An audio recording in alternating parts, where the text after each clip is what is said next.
Բարև ձեզ սիրելի հեռուստադիտող, շնորհավորում եմ ձեզ 2026 թվականի կապակցությամբ մեր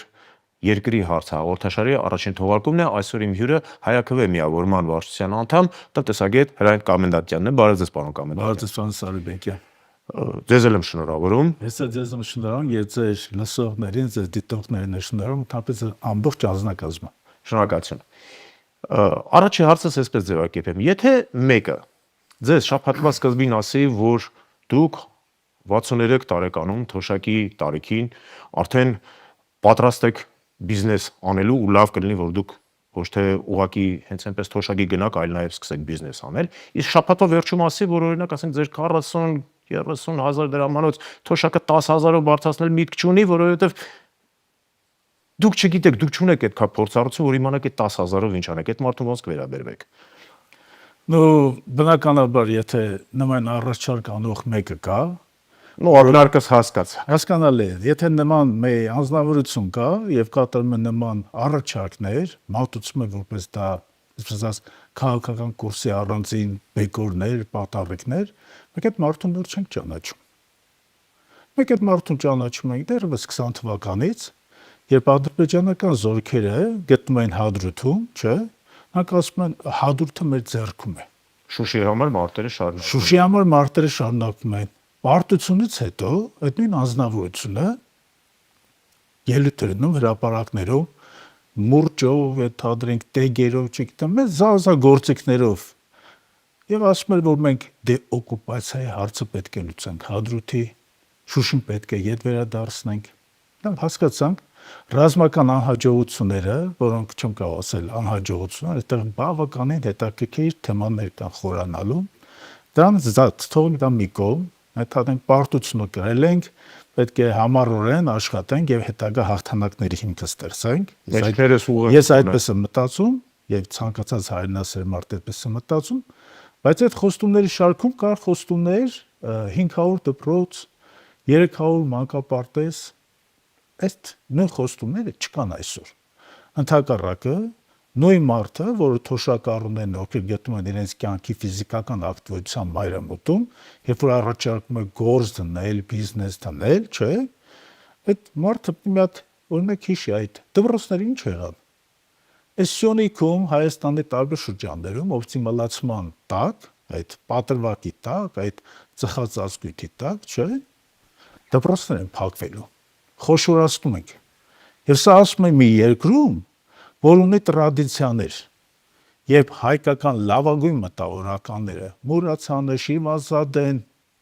շատերը գնացել աշխատել են դպրոցներում, որտեղ աշակերտների թիվը եղել է 2 հոգի, 3 հոգի,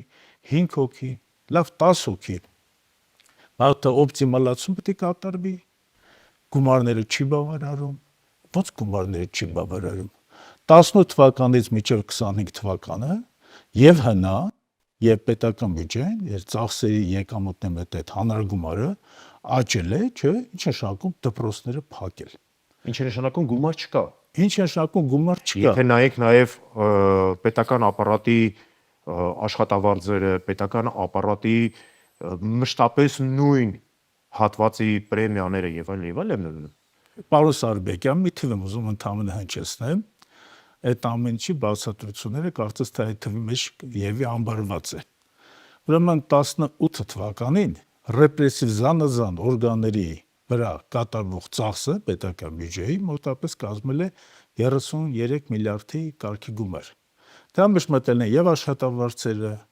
եւ մտել են պարգևավճարները, մտել են գործողումների ընդհանրեն գումարները, այդ ցոփուշվա այդ գործողումների։ Մենք բոլորս գիտենք դրա մասին, դա ինչ է։ Դրա մեջ մտել է տեխնիկական ապահովման, հանդերձանքի, ընդհանրենք տեխնիկայի ձեռքբերում, այդ իրենց ընդհանրենք շքեղ այս առանձնասենյակների կահավորումը, նոր կահույքներով, ամեն ինչով, ծառայական մեքենաները սպասարկողների պարկը ամբողջովին եւ 33 միլիարդ է եղել այդ գումարը 18 թվականին։ 2025 թվական այդ թիվը կազմում է արդեն 93 միլիարդ դրամ։ Եռակի աճել է։ Այսինքն իսկ թոշակները բարձրացել, թոշակները բարձրացան այս ընթացքում 21%-ով։ Պատկերացեք համեմատությունը 15 անգամ քիչ։ 15 անգամ քիչ։ Թոշակների մասին կարծում Առանցինի մոտ խոսենք։ առանձին կզրուցենք, ինչ վերաբերում է թոշակառուի նոր գործ դնելու խնդրի հետ կապված։ Առաջին, ես ինքս բիզնեսի մարդ եմ եւ ամբողջ կյանքս իհարկե աշխատելն է պետական համակարգերում, ֆինանսներում եմ աշխատել, բանկերում եմ աշխատել։ Դրա հետ միասին աշխատել եմ մասնավոր բիզնեսում սովետական ժամանակներից։ Ուրեմն բիզնեսի համար ի՞նչն է կարևորը։ Բիզնեսի համար կարևորը առաջին իդեա։ Իդեան է առաջին կարևոր գաղափարը, ինչ պետք է անես, դա որքանով է լինելու արտահանելի, որքանով է այո, որքանով է նա հայկական շուկայի գոնես փոքր շուկայում պահանջված լինելու։ Դրանից զատ, երբ որ դու ունես իդեայի մասին առանց խոսենք, դու պետք է ունենաս դրա համար շրջանառու միջոցներ։ Եթե այդ անձնավորությունը իդեա ունի, մի օրինակ բերեմ, արհեստական բանականության այս վերջին հաղթահանդեսը, որ կատարվում է, չէ՞, Վերջի տարիներին պնդում են առանձին տեսաբաններ, նաև կիրառական աշխատանքի փորձ ունեցող անհատներ արտասահմանում պնդում են, որ եթե հիմա արհեստական բանականության տնտեսության մեջ մասնակցում է մոտապես տնտեսական գործառնությունների իմաստով 10-ից 15% չափով, մոտակա 15 տարվա ընթացքում այդ մեծությունը կազմել է 40-ից 45%-ով։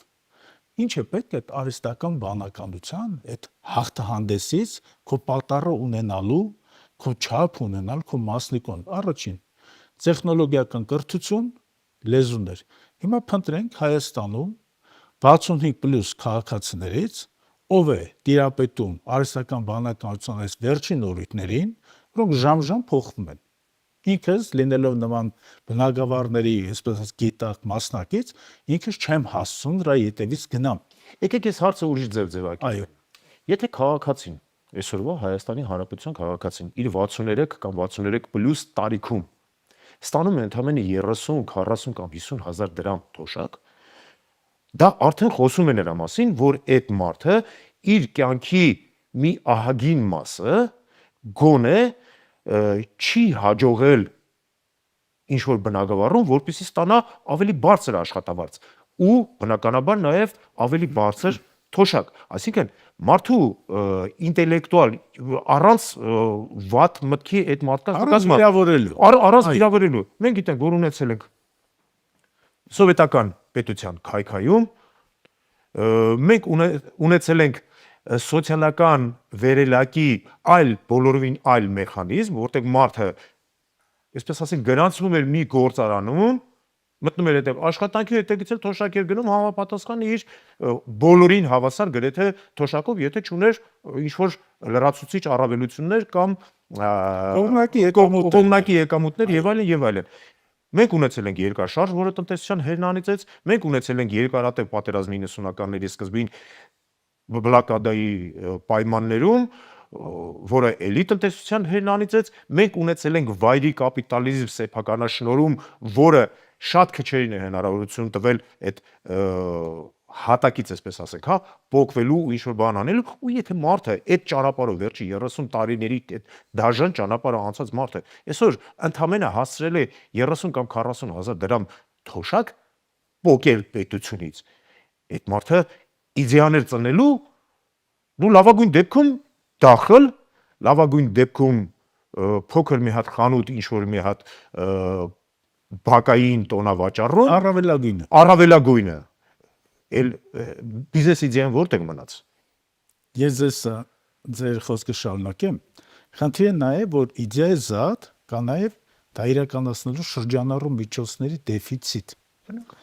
Դեֆիցիտը ինչպես պետք է հաղթահարի, ընդհանրենք այդ X ընդհանրենք ձեռնարկատերը։ Վարկ։ Միայն վարկ, բայց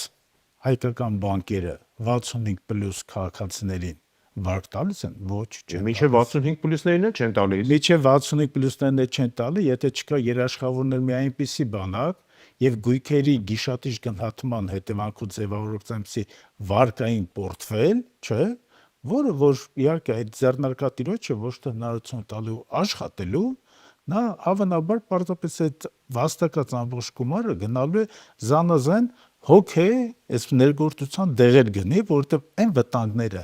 որ վարկային պորտֆելի հետ կապված մարդիկ մտնում են բանկերի հետ փոխհարաբերությունում, դրանք պահանջում են ուժերի գերլարում եւ կարող եմ ձեզ ասել, գերակշիռ մասով դրանք ավարտվում են վարկային պորտֆելի իրացմամբ եւ դատական կամ ԴՀԿ-ի ընդհանուր ծանոթությունով մի ամբողջ շարանով։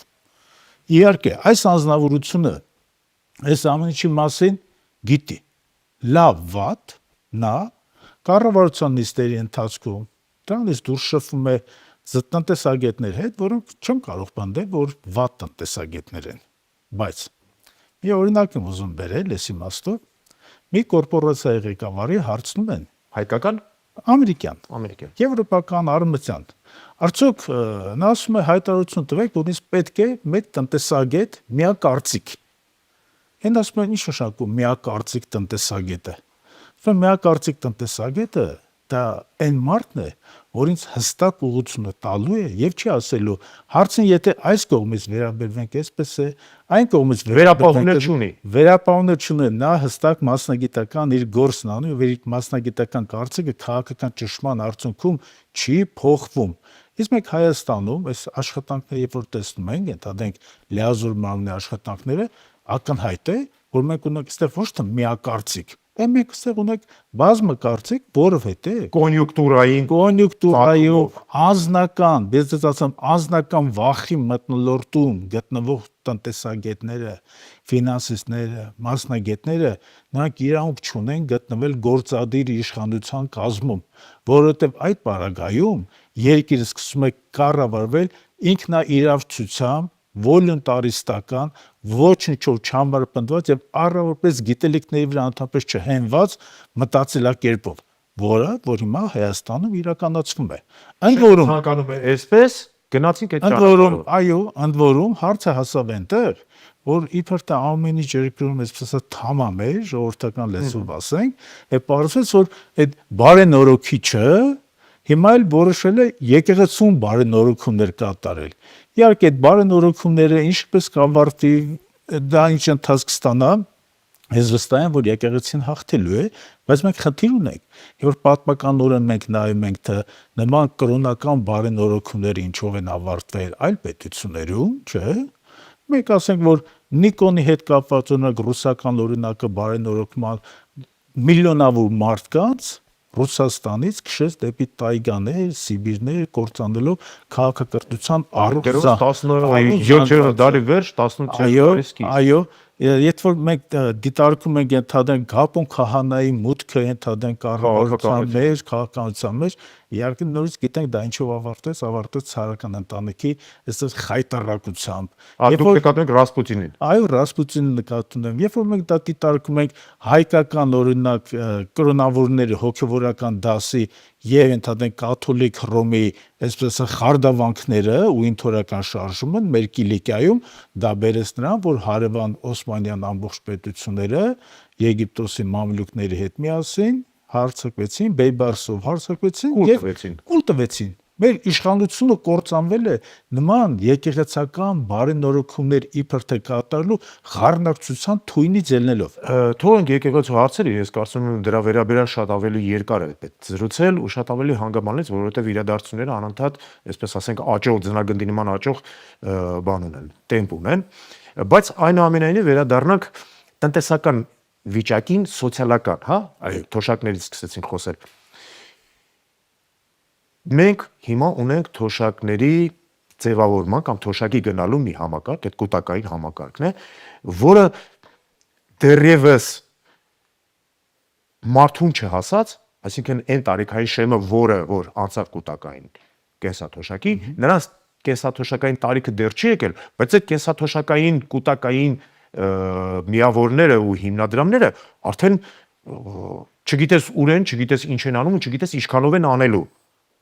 Հիմա մենք տարիներ հետո, մեր 63 տարեկան է, եթե այն ժամանակ իհարկե թոշակային տարիքը լինի 63-ը, ոչ թե ասենք դա էլ խնդիր է։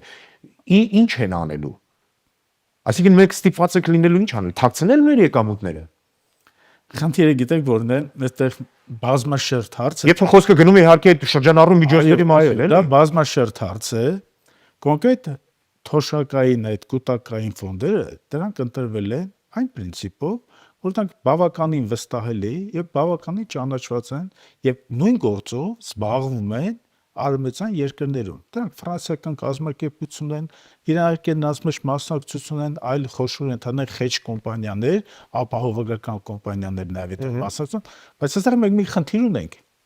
Մենք մի խնդիր ունենք, որ առավելապես մենք կախված ենք 2-3 ընկերությունից, որոնք կարող են պարզապես միջոցների սխալ տեղաբաշխում կատարեն։ Որովհետև այդ ընկերությունները իրենց տեղաբաշխումները չեն կատարում Հայաստանի Հանրապետությունում, առավելապես Մեր հսկողության տակ չէ։ մեր հսկողության տակ այստեղ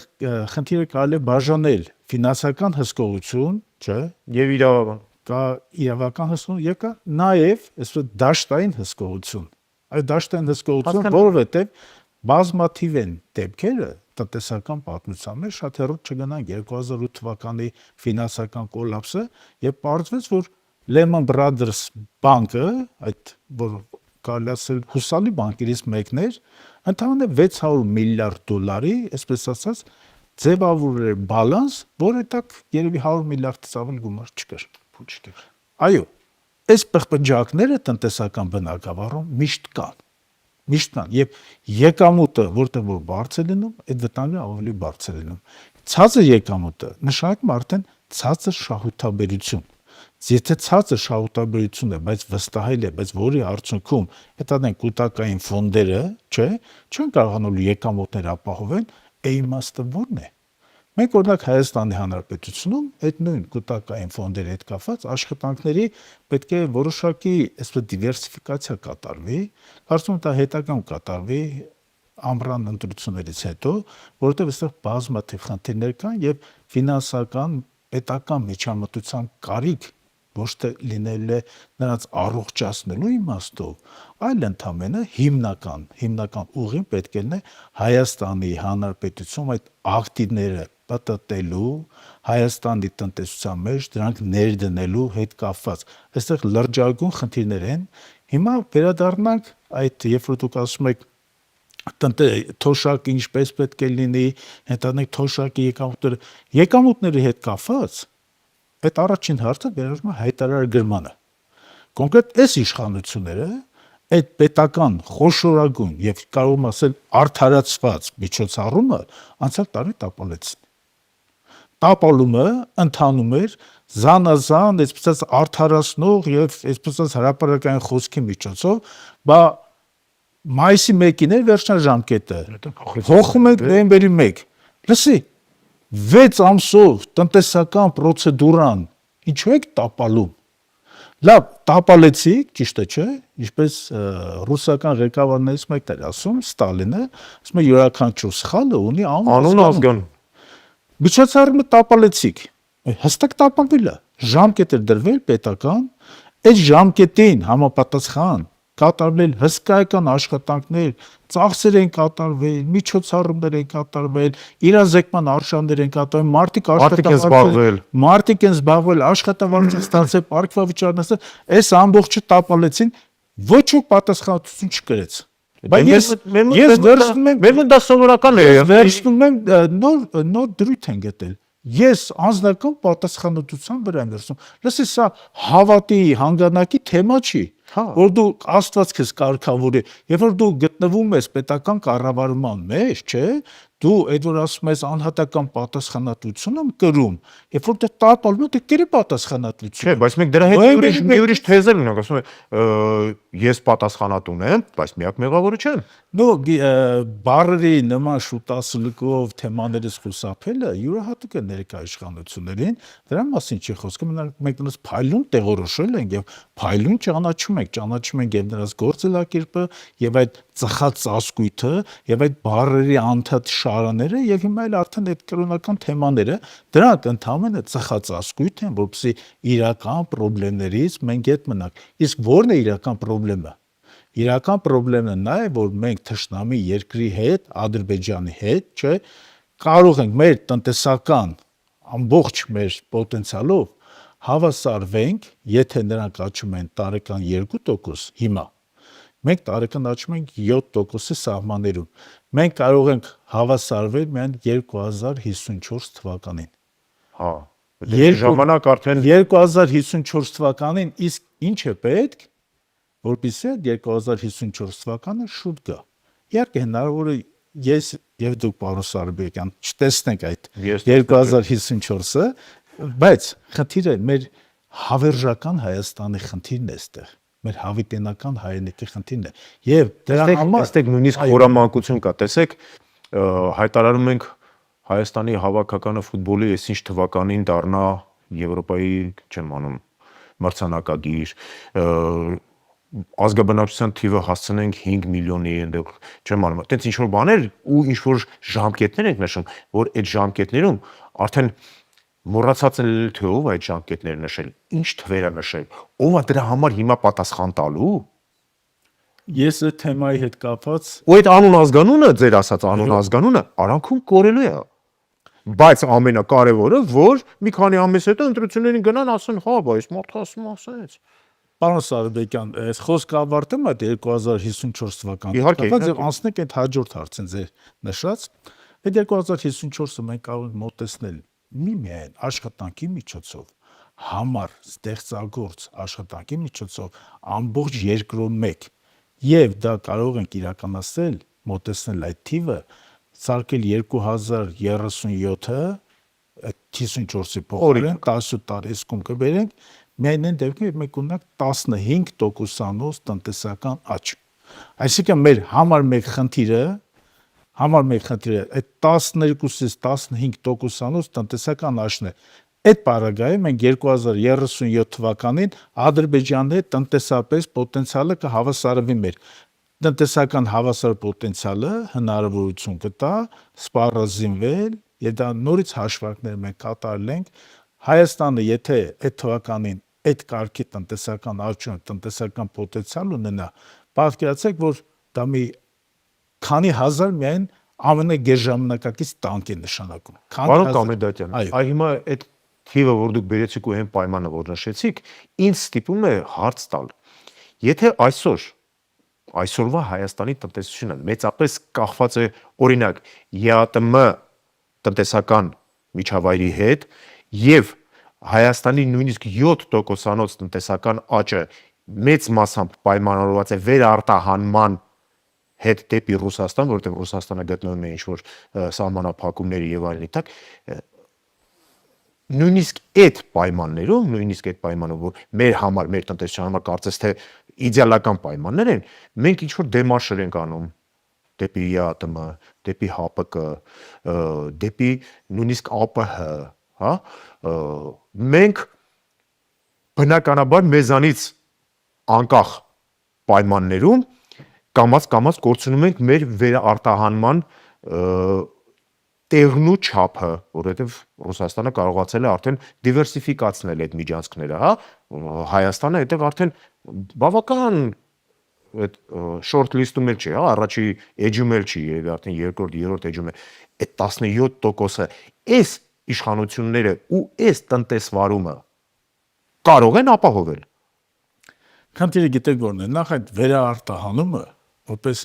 տնտեսական գործոն, չէ, որպես տնտեսական հիմնարար սկզբում կամ կատեգորիա, ես դա չեմ ընդունում։ Դա առավելապես հանցագործ այսպես պայմանավորվածություն է։ Հանցագործ պայմանավորություն, որովհետև մենք օգնել ենք այս իմաստով ռուսական ղեկավարությանը, որպեսզի նրանք որոշակիորեն սահմանափակումներից խուսափեն եւ դրա համար ընտրվել է ենթակայարան եւ այդ ենթակայարանը ցավոք հանդիսացել է Հայաստանի Հանրապետությունը։ Այսինքն մարդիկ ովքեր պնդում են, որ մենք դեմարշներ ենք կատարում ռուսական կողմի դեմ, ԱՊՀ-ի դեմ, այդ հայտարարությունները լուրջ չեն վերաբերում երբեք։ Երբ որ մենք օգնում ենք մոտավորապես մի քանի միլիարդ դոլարի եսացած սանկցիաներից խուսափելուն, չէ, սա հանցավոր պարտավորություն է։ Ես փնտրում եմ այն մարդուն, ով ենթադրենք այդ Հայաստանի Հանրապետություն արտահանված եւ Հայաստանից դեպի Էմիրատներ արաբական եւ Հոնկոնգ արտահանված ոսկին ենթադրենք, այսպես ասած, վերաձուլել է, վերաձևել է, Դարձրել է արտադրամ։ դարձել է, ես այդ մարդկանց եմ փնտրում։ Նման պոտենցիալ տնտեսական Հայաստանում չկա։ Բայց 17%-ը ես իշխանությունները ո՞նց են նկարելու։ Եթե ուզում եք իհարկե։ Խնդիրը որն է, այդ ամբողջ վերարտահանումը դա մի անձնական պարզապես գործարք է, անձնական գործարք, ռուսական ղեկավարության եւ հայկական որոշ ինչ-որ մարդկանց միջեւ, չէ՞։ Ու այս ամենով մեր այս վիճակական ամբողջ դաշտը փլել են։ Ամբողջ դաշտը փլված է։ Վերցնենք այդ վիճակական ծառայության աշխատանքը ուսումնասիրենք, այն մարդիկ կրակն են ընկել այս պարտավորության ձեռը։ Սկզբում դա ասում էին, բա արտադրանք ենք սարքում, վերարտահանում ենք, եւ մենք նոր մարդիկ չենք։ Այս բնակավարներին էլ ենք նաեւ լավ ծանոթ։ Ոչ մի այսպես փառատոնում Էմիրատներում եւ կամ Հոնկոնգում ոսկու ադամանդների ոչ մի նման ծավալի գործարքներ չի եղել։ Հետո հասկացան, որ սա իրենց այսպես որոշակի հեռուտեղ գնալու եւ երկար մնալու այսպես առաջարկ է դառնալու, վերցեցին, գրեցին, բան թանկարժեք մետաղների ընդունում վերարտահանում։ Այսինքն իրենք էլ հասկացան, որ այս ծավալի խաբեությունը, որ կատարում է թղթի վրա, սա այնուամենայնիվ իմ խնդիրը ոչ թե այդ ծավալն է, այլ նույնիսկ այդ ծավալի դեպքում մենք չենք կարողանում 7-8% գերազանցել, ուր մնաց թե հասնենք 17%-ի։ Ես նկատի չունեմ դրա տեսական հնարավորությունը, ես նկատի ունեմ դրա պրակտիկ հնարավորությունը, որ այսօրվա իշխանությունը նույնիսկ ես տարվա վերջում հիշում եք ազգային ժողովում միլիոնանոց պարգևավճարներ բաժանվեցին, ինչա թե ազգային ժողովը չէր կարող էկոնոմիա էր արել, տնտեսել էր։ Այսինքն իրականում չէր կարողացել ծախսել այն գումարները, որ իրեն տրված են իր օրինական ու օրենքով սահմանված գործողությունները կատարելու համար։ Ու բոլոր տեղերում են այդպես։ Պարոն Սարիբեկյան, տնտեսումը նշանակում է պլանավորման բացակայություն։ Իհարկե, եթե փող ունես ու չես կարողանում ծախսել, տնտեսումը մանավանդ ոչ նյութական բնագավառում, որը չի ընդհանրում ինովացիոն լուծումներ, ինովացիոն մոտեցումներ, նոր գործիքներ, նոր ռացիոնալիզատորական առաջարկներ, սա ոչ նյութական բնագավառ է։ Ոչ նյութական բնագավառ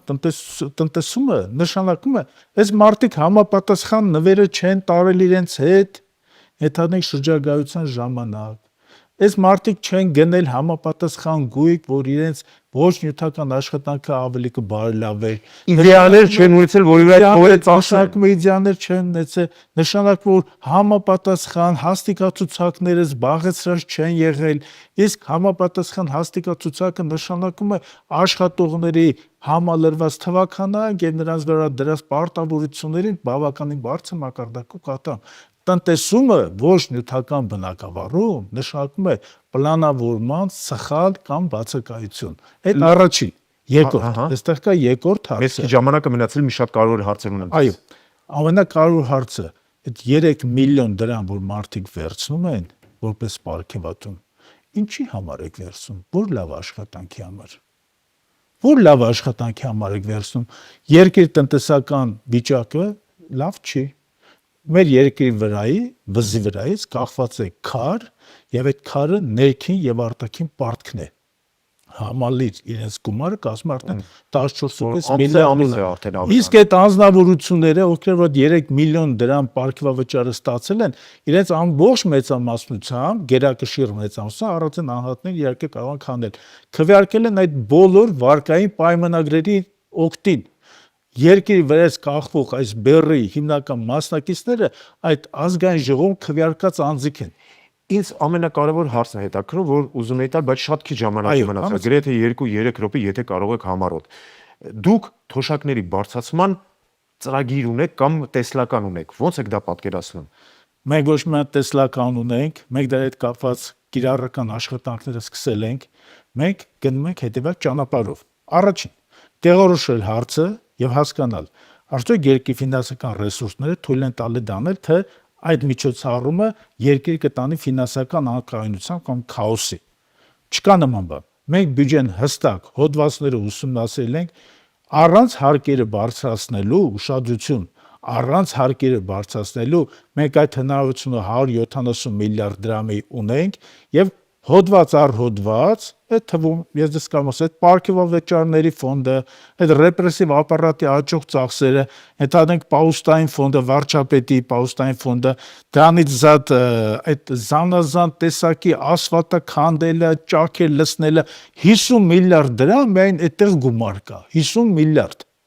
Դրանից զատ արտաքին պարտքի եւ ներքին պարտքի դիվերսիֆիկացիայի եւ օպտիմալացման աշխատանքները, սա իհարկե բավականին բարդ աշխատանք է։ Սրա տակ հանձնաժողով է աշխատում, մոտավորապես 12-13 հոգանոց ֆինանսիստներ, տնտեսագետներ, մենք հստակ ռեսուրսները տեղորոշել ենք։ Հիմա ինչ պետք է անենք։ Ամենակարևորներից մեկը, մենք թոշակառուին, յուրաքանչյուր թոշակառուի հետ զրույցի մեջ ենք մտել, եւ դեկտեմբերի 1-ից սկսած մենք ցնենք ստորագրահավաք, թոշակները բարձրացնել եւ թոշակները ամեն տարի 5%-ով ինդեքսավորելու խնդիրն ենք բարձրացում, սա մենք հանձնելու ենք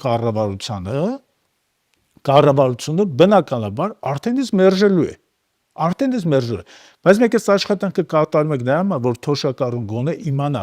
որ կան մարդիկ, ովքեր մտածում են իրապես իրենց մասին, կան մարդիկ, ովքեր ծրագիր ունեն եւ կան մարդիկ, ովքեր որ ընտրություններից հետո այս հարցը իրենց քաղաքական պատասխանատվության դաշտում ունենալով հանդերձ, այս հարցը տանելու են առաջ։ Եվ պատկերացրեք, դες մի բան ասեմ, ցավալի է, ես օրական մի քանի տասնյակ նամակ եմ ստանում էլեկտրոնային, այս նամակները, որ կարդացի, ամեն օր կարդում եմ։ Կարող եմ ասել, ցանկացած ամենաառողջ մարդը այս նամակները կարդալուց հետո մի շաբաթվա ընթացքում շաքարային դիաբետ կստանա։ Այն կարգի մարդիկ վատ վիճակում են գտնվում։ Հիմա բերել են այս ֆոնին, ընդհանրենք 3 միլիոն դրամանոց, այսպես ասած, պարգևավճարներ են իրենց բաժանում։ Այստեղ ոչ թե բավարարականության խնդիր էլ չէ, այս խիղճ քրիստոնեական խիղճ ունենալու խնդիր է, որովհետև մարդը ինձ գրում է, ես ամոթել եմ։ Հա, մարդիկ կան գրում են, ասում է, ես ասում է 36,000 դրամ եմ ստանում, չէ՞, ասում է բնակվում եմ հարևանների տված միջոցներ հաշվեն, այդ ձմռանը սրտին, ոչ կոմունալի փող ունեմ, ոչ սա ունեմ, այս հիվանդությունը, տղաս այս հիվանդությունը, լավ այս մարդկանց ես ո՞նց պատասխանեմ։ Ես չեմ կարող անել, սա պետությունը պիտի անի եւ մենք պետք է դա միասին թոշակառուներ տանք, թոշակառուները 5-10,000 հոգի չեն, 660,000 հոգի են, որից 502,000-ը տարիքային կենսաթոշակառուներ եւ 160,000-ը դրանք նպաստառուներն են։ Այս մարդիկ սպասում են այս լուծումներին։ Լավ, շնորհակալություն, ես կարծում եմ, որ համոզված եմ, այս իշխանությունները դժվար թե այդ լուծումները լինեն։ Իսկ մնացածը ցույց կտա առաջիկա մի քանի ամիսները մտնում ենք դժվար տարի, նախընտրական ծանր փուլ ու միևնույն այդ հարցերը բարձրանալու են։ Եթե նույնիսկ քաղաքական ուժերը այդ հարցերը չբարձրացնեն, ես կարծում եմ, որ ընտրողը այդ հարցերը նույնիսկ մտքում պահած պետք է գնա քվեախցիկ։ Շնորհակալություն ձեզ զրույցի համար։ Ցավոք սրտի մեր ժամանակը ուղղակի ավարտվեց։ Հարգելի հեռուստադիտողներ, շնորհակալություն հայտնենք պարոն Կամենդակյանին ես հետաքրքիր մեկնաբանությունների ու կարծիքների համար, խոստանալով, որ մենք վաղը նորից կհանդիպենք արդեն նոր հյուրերի հետ։